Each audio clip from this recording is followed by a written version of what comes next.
கிறிஸ்துவனுடைய மூன்றாவது வருகையும் நான்காவது வருகையும் எதற்காக நடைபெறும் கேட்டால், முதல் 2 தரமான பரிசுத்தவான்களை எடுத்துக்கொண்டு போக வருகிற வருகை மூன்றாவது வருகையும் நான்காவது வருகையும்.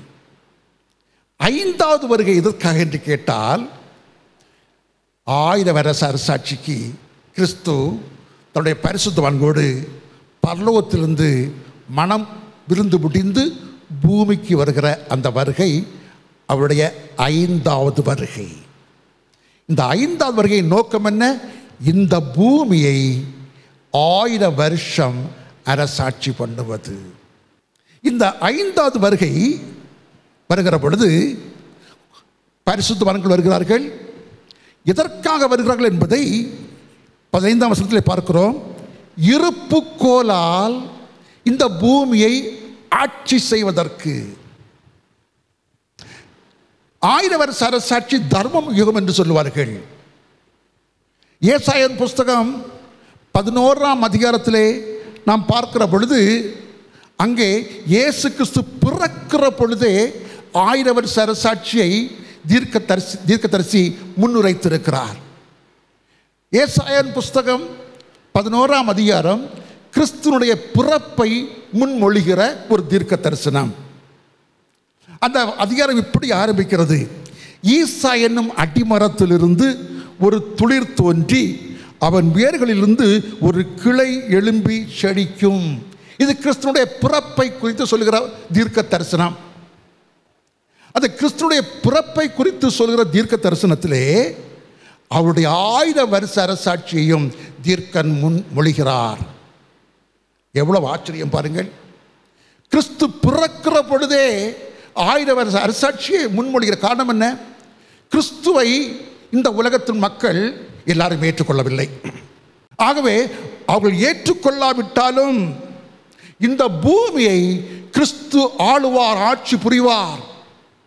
அவர் ஆளுகை செய்கிற பொழுது எல்லா நாவுகளும் அவரை அறிக்கை பண்ணும், முழங்கால் யாவும் முடங்கும் என்று சொல்லுகிறார். ஆகவே ஏசாயாவின் புஸ்தகம் 11ஆம் அதிகாரம் 6ஆம் வசனத்திலே தீர்க்கன் இவ்வாறு சொல்கிறார்: அப்பொழுது, எப்பொழுது? அவருடைய அந்த ஆட்சியின் பொழுது. அப்பொழுது ஓநாய் ஆட்டுக்குட்டியோடு தங்கும், புலி வெள்ளாட்டுக்குட்டியோடு படுத்துக்கொள்ளும், கன்றுக்குட்டியும் பாலசிங்கமும் காளையும் ஒருமித்திருக்கும், ஒரு சிறு பையன் அவைகளை நடத்துவான். பசுவும் கரடியும் குடிமேயும், அவைகளின் குட்டிகள் ஒருமித்து படுத்துக்கொள்ளும், சிங்கம் மாட்டை போல வைக்கோல் தின்னும். பால் குடிக்கும் குழந்தை விரியன் பாம்பு வலையின் மேல் விளையாடும், பால் மறந்த பிள்ளை கட்டு விரியன் புற்றிலே தன் கையை வைக்கும். என் பரிசுத்த பர்வதம் எங்கும் தீங்கு செய்வாரும் இல்லை, கேடு செய்வாரும் இல்லை. சமுத்திரம் ஜலத்தினாலே நிறைந்திருக்கிறது போல பூமி கர்த்தரை அறிகின்ற அறிவினால் நிறைந்திருக்கும். இது 1000 வருஷ அரசாட்சியை குறித்து ஏசாயா சொல்லுகின்ற தீர்க்க தரிசனம். அந்த காலகட்டத்தில் பூமியிலே தீங்கு செய்வார் கிடையாது. சமுத்திரம் ஜலத்தினாலே நிறைந்திருக்கிறது போல பூமியானது அந்த 1000 வருஷ அரசாட்சியின் பொழுது இந்த பூமி கர்த்தரை அறிகின்ற அறிவினாலே நிறைந்திருக்கும். இப்படி இந்த 1000 வருஷ அரசாட்சி ஒரு தர்மயுகம் போல இருந்தாலும் அந்த 1000 வருஷ அரசாட்சியிலே ஆளப்படுகிறவர்கள் யார் தெரியுமா? ஆளப்படுகிறவர்கள் துன்மார்க்கர், புறஜாதிகள். அதெல்லாம் மறைந்திருக்க வேண்டும். 1000 வருஷ அரசாட்சியிலே ஆளுகிறவர்கள் பரிசுத்தவான்கள் என்று வெளிப்படுத்தின விசேஷம் 20ஆம் அதிகாரம் 4ஆம் வசனம் சொல்லுகிறது. வெளிப்படுத்தின விசேஷம் 20ஆம் அதிகாரம் 4ஆம் வசனம் ஏற்கனவே நான் வாசித்து விட்டேன். நீங்கள் எடுத்து வாசித்து பார்த்து பாருங்கள். அந்த 1000 வருஷ அரசாட்சியிலே ஆளுகிறவர்கள் யார் என்று கேட்டால், இரத்த சாட்சியாக மரித்து உயிர்க்கிறவர்களும் அந்தி கிறிஸ்துவை ஜெயம் கொண்டவர்களும் அவர்கள்தான் கிறிஸ்துவோடு கூட இந்த பூமியை 1000 வருஷம் அரசாளுவார்கள் என்று வெளிப்படுத்தின விசேஷம் 20ஆம் அதிகாரம் 4ஆம் வசனம் சொல்லுகிறது. ஆளுகிறவர்கள், ஆட்சி புரிகிறவர்கள் பரிசுத்தவான்கள். ஆனால் ஆளப்படுகிறவர்கள் யார் என்பதை அநேக கிறிஸ்தவர்களுக்கு தெரியாது. ஏனென்றால் அதை குறித்த செய்தி சொல்லப்படவில்லை. 1000 வருஷ அரசாட்சியிலே ஆளப்படுகிறவர்கள் துன்மார்க்க புறஜாதிகள் என்பதை அறிந்திருக்க வேண்டும். எந்த புறஜாதிகள்? இந்த உலகத்திலே கிறிஸ்துவை வேண்டாம் என்று ஒதுக்கினவர்கள், கிறிஸ்துடைய ரட்சிப்பு எங்களுக்கு வேண்டாம் என்று சொன்னவர்கள், அவருடைய பாவ மன்னிப்பு எங்களுக்கு வேண்டாம் என்று சொன்னவர்கள், நித்திய ஜீவன் எங்களுக்கு வேண்டாம் என்று சொன்னவர்கள், இயேசு என்னும் நாமத்தை வெறுத்தவர்கள், இயேசு என்றால் ஏதோ ஒரு கீழ்த்தரமான ஒரு நாமம் என்று நினைத்தவர்கள், சொல்லுகிறவர்கள் இன்றைக்கு நாம் பார்க்கிறோம் அல்லவா? அப்படிப்பட்டவர்கள் தான் 1000 வருஷ அரசாட்சியிலே பூமியிலே இருப்பார்கள்.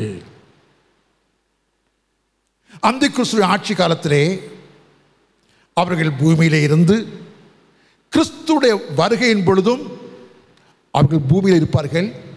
அவர்கள் பூமியில் இருக்கிற பொழுது கிறிஸ்துவனுடைய சபை தெரிந்து கொள்ளப்பட்டவர்கள் எடுத்துக்கொள்ளப்படுவார்கள். அப்பொழுது இந்த துன்மார்க்கர் பூமியிலே கிடப்பார்கள், இந்த பூமியிலே இருப்பார்கள். கைவிடப்பட்டவர்களும் இந்த புறஜாதி கர்த்தருடைய அந்த ரட்சிப்பை வேண்டாம் என்று சொன்னவர்களும் இந்த பூமியிலே இருப்பார்கள். கிறிஸ்து மன விருந்து முடிந்து இந்த பூமிக்கு வருகிற பொழுது அவர்கள் பூமியிலே இருப்பார்கள். அவர்கள் பூமியிலே இருக்கிற பொழுது அவர்களை இயேசு கிறிஸ்து வந்து ஆட்சி புரிவார் என்று வேதம் சொல்லுகிறது.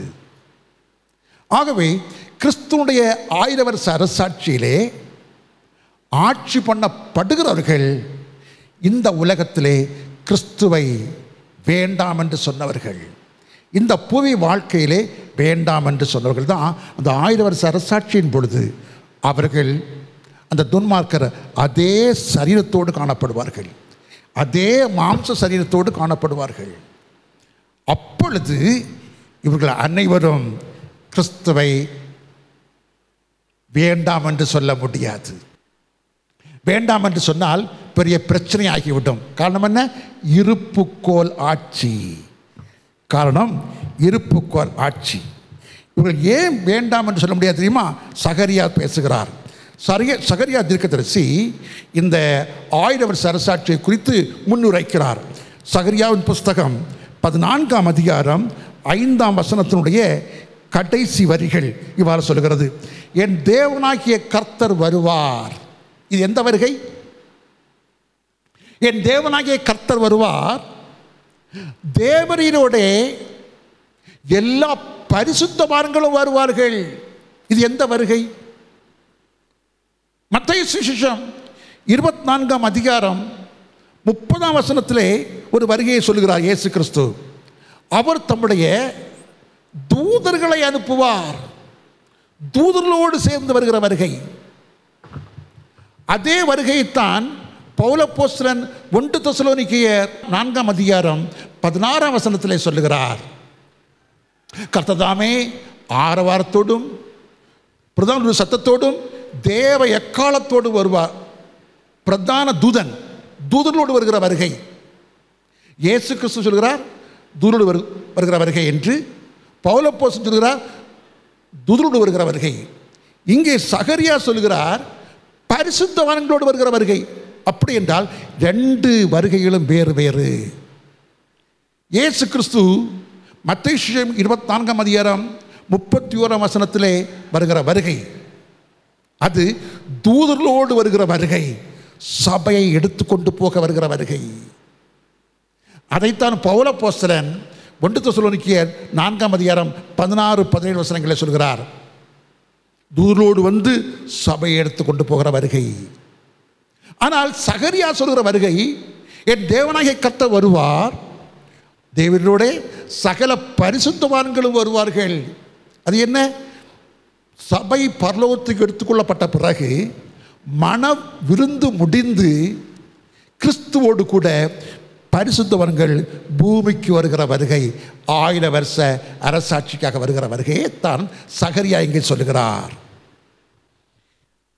என் தேவனாகிய கர்த்தர் வருவார், தேவரீரோட சகல பரிசுத்தவான்களும் வருவார்கள். இதை இது 1000 வருஷ அரசாட்சிக்கு என்பதை சகரியா தீர்க்கதரிசி 9ஆம் வசனத்திலே உறுதிப்படுத்துகிறார். 9ஆம் வசனம் என்ன சொல்கிறது? அப்பொழுது கர்த்தர், எப்பொழுது? அந்த 1000 வருஷ அரசாட்சியின் பொழுது, அப்பொழுது கர்த்தர் பூமியின் மீது எங்கும் ராஜாவாக இருப்பார்.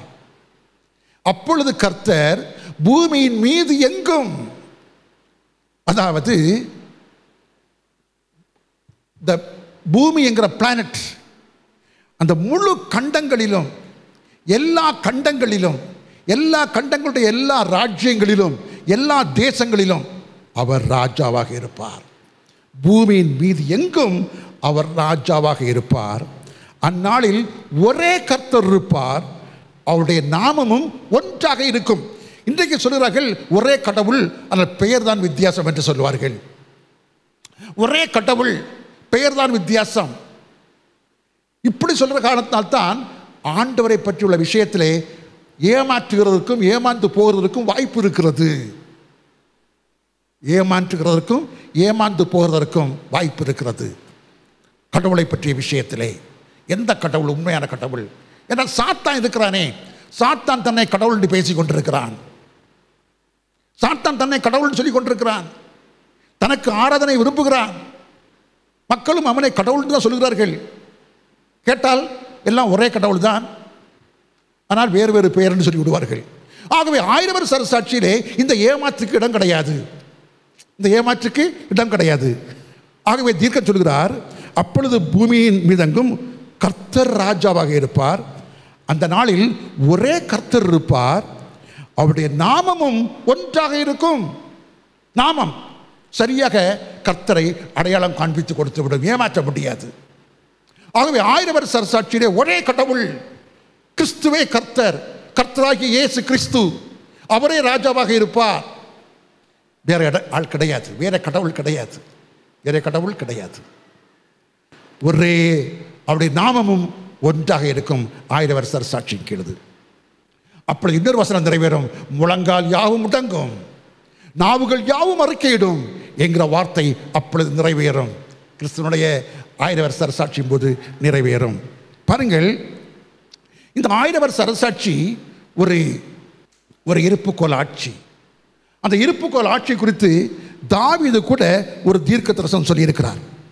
சங்கீதங்களின் புஸ்தகம் 2ஆம் அதிகாரம் 8வது வசனம் தாவீது தீர்க்க தரிசனம் சொல்கிறார். பாருங்கள், கிறிஸ்துவனுடைய 1000 வருஷ அரசாட்சியை குறித்து தாவீது ஒரு தீர்க்க தரிசனம் சொல்கிறார். சங்கீதம் 2:8, என்னை கேளும், அப்பொழுது ஜாதிகளை உமக்கு சுதந்திரமாகவும் பூமியின் எல்கைகளை உமக்கு சொந்தமாகவும் கொடுப்பேன். இருப்புக்கோலால் அவர்களை நொறுக்கி குயக்கலத்தை போல் அவர்களை உடைத்து போடுவீர். இருப்புக்கோலால் அவர்களை நொறுக்கி குயக்கலத்தை போல் அவர்களை உடைத்து போடுவீர். காரணம் என்ன தெரியுமா?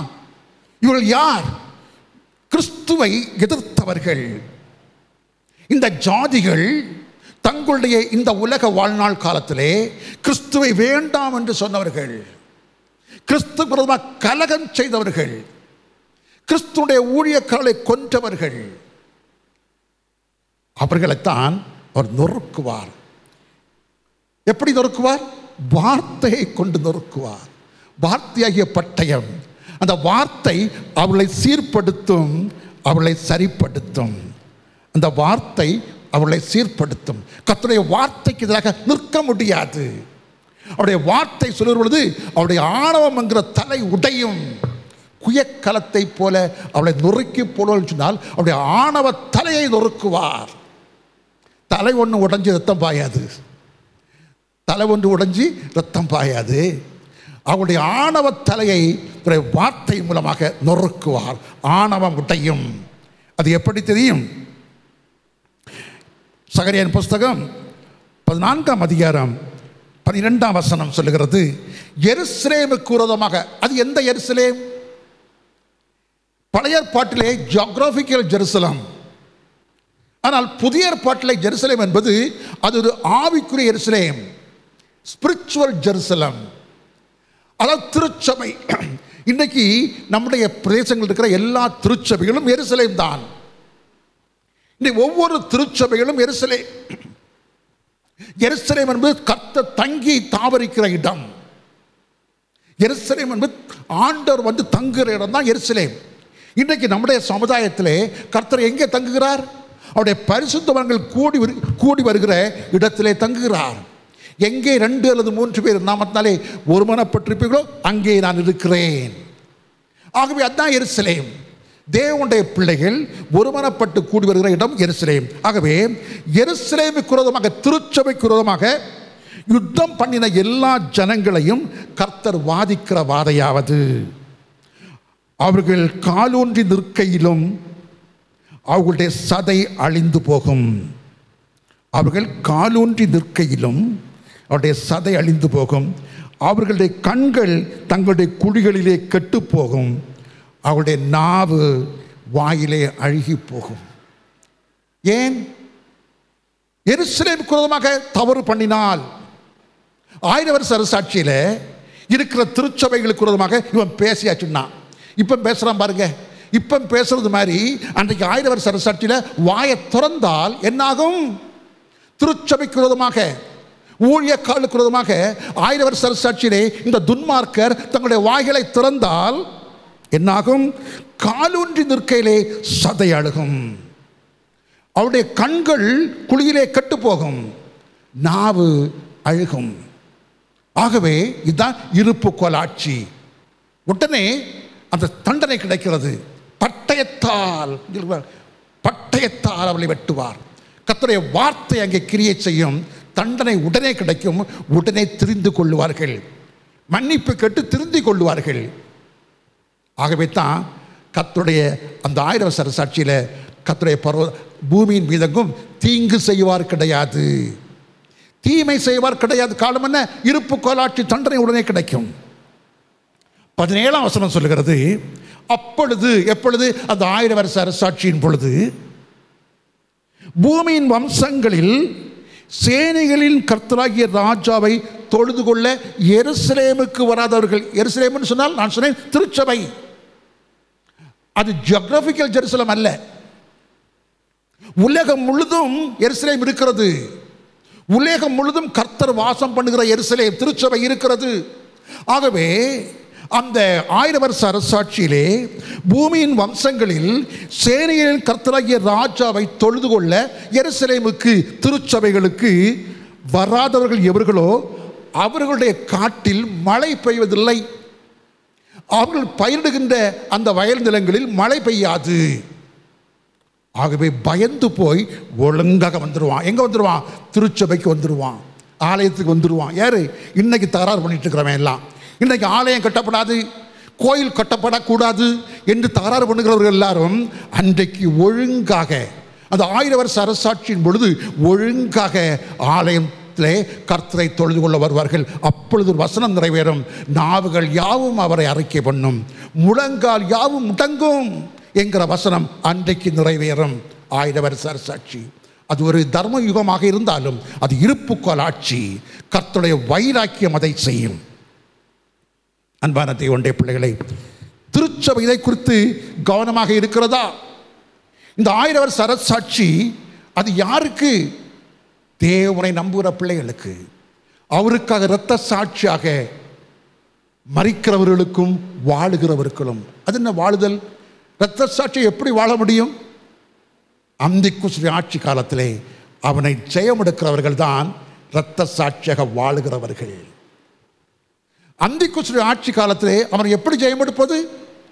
அவனுடைய சொரூபத்தை வணங்காமல், அவனுடைய முத்திரையை தரிக்காமல் அவனை ஜெயமெடுத்து வாழ்வதுதான் இரத்த சாட்சியாக வாழுவது. அன்பான தேவனுடைய பிள்ளைகளே, ஆகவே இன்றைக்கு திருச்சபை இரத்த சாட்சியாக கர்த்தருக்காக மரிப்பதற்கும், அந்திக்குரிய ஆட்சி காலத்திலே இரத்த சாட்சியாக வாழ்வதற்கும், அவனை ஜெயமெடுப்பதற்கும் திருச்சபை ஆயத்தமாக வேண்டும். திருச்சபைக்கு இந்த செய்திகள் சொல்லப்பட வேண்டும்.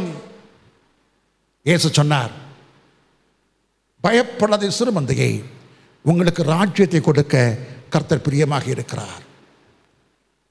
லூக்கா சுவிசேஷம் 12ஆம் அதிகாரம் 32ஆம் வசனம் என்று நினைக்கிறேன். பயப்படாதே சிறுமந்தையே, உங்களுக்கு ராஜ்யத்தை கொடுக்க கர்த்தர் பிரியமாக இருக்கிறார். ஆகவே சிறு மந்தையாகிய திருச்சபை மக்களுக்கு கர்த்தர் ராஜ்யத்தை கொடுக்க, ராஜ்ய பாரத்தை கொடுக்க, இந்த பூமியை ஆட்சி புரிய எத்தனை வருஷம்? 1000 வருஷம். 5 வருஷம் அல்ல, 5 வருஷம் 10 வருஷம் அல்ல. இன்றைக்கு 5 வருஷம் அல்லது 10 வருஷம் ஆளுகை செய்வதற்கு எவ்வளவு முயற்சி பண்ணுகிறார்கள். இந்த உலகத்துடைய ஆட்சியை விரும்புகிறவர்கள் எவ்வளவு முயற்சி பண்ணி, தியாகம் பண்ணி, கஷ்டப்பட்டு குல்மால் வேலைகளையும் செய்து சிலர் ஆட்சி பிடிக்க வேண்டும் என்று நினைக்கிறார்கள். ஆனால் கர்த்தர் திருச்சபைக்கு சொல்லுகிறார், பயப்படாதே சிறுமந்தையே, உங்களுக்கு ராஜ்யத்தை கொடுக்க கர்த்தர் பிரியமாக இருக்கிறார் என்று சொல்றார். லூக்கா சுவிசேஷம் 12ஆம் அதிகாரம் 32ஆம் வசனம். பயப்படாதே சிறுமந்தையே, உங்களுக்கு ராஜ்யத்தை கொடுக்க கர்த்தர் பிரியமாக இருக்கிறார். ஆகவே கடைசி கால திருச்சபை இந்த வசனத்தை பிடித்துக்கொண்டு இந்த ஆசீர்வாதத்துக்காக இருக்க வேண்டும். இன்னும் சில வருஷங்களுக்குள்ளதாக அந்திகிறிஸ்துவினுடைய ஆட்சியை நாம் பார்க்க முடியும். அந்திகிறிஸ்து ஆட்சியை இன்னும் சில 30 35 வருஷங்களுக்குள்ளாக அவனுடைய ஆட்சியை நாம் கண் கொண்டு பார்க்க முடியும். அந்த காலத்தில் தான் அவனுடைய கட்டளைகள் வரும். முத்திரையை தரிக்காதவர்கள் ஒரு பொருளும் விற்க முடியாது, வாங்க முடியாது என்று. அப்பொழுது விசுவாச துரோகம் நடக்கும். விசுவாச துரோகம் நடைபெற்று அநேகம் பேர் விசுவாசத்தை விட்டு மறுதலித்து அந்திகிறிஸ்துவினுடைய முத்திரையை தரித்துக் கொள்வார்கள். அப்பொழுது திருச்சபை என்ன செய்ய போகிறது? முத்திரையை தரிக்கலாமா? கூடாது. அதற்குத்தான் கர்த்தருடைய ஆவியானவர் இந்த செய்தியை உங்களுக்கு கொடுக்கிறார். நீங்கள் உங்களுடைய விசுவாசத்தை, அந்த மகா பரிசுத்த விசுவாசத்தை நீங்கள் காத்துக்கொள்வீர்கள் என்று சொன்னால் கர்த்தர் உங்களுக்கு இந்த உலகத்திலே 1000 வருஷ அரசாட்சியை கொடுப்பார்.